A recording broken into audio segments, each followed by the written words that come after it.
On passe à la Somalie maintenant, où le groupe Al-Shabaab est sur la défensive depuis quelques jours. Des frappes aériennes et des attaques ciblées contre ses militants ont fait des dizaines de morts. Et plusieurs experts croient que cette offensive va permettre d'affaiblir considérablement les capacités opérationnelles du groupe. Reportage. Plusieurs victoires importantes contre Al-Shabaab ont été enregistrées au cours des derniers jours. Et c'est une frappe aérienne américaine samedi dernier qui a été de loin la plus significative. On estime que 150 militants du groupe ont été tués, dont plusieurs hauts gradés. Les forces spéciales américaines ont aussi organisé une attaque contre une base d'Al-Shabaab.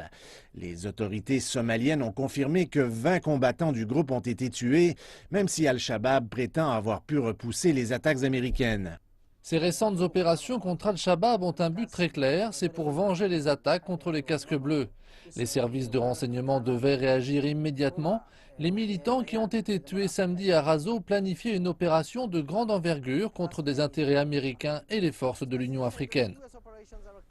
Plusieurs experts croient que les opérations américaines sont un signe de la plus grande collaboration entre les forces de l'ordre locales et internationales.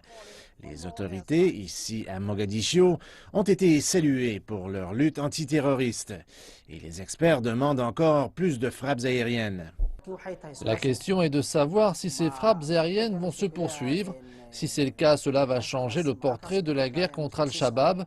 Si les camps d'entraînement et les bases d'Al-Shabaab sont constamment pilonnés par des frappes aériennes, alors le groupe sera affaibli et l'impact direct sera que ses membres ne seront plus en mesure d'organiser des attentats.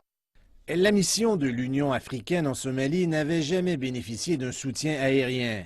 Cela représentait un des plus grands défis pour combattre de manière efficace les militants.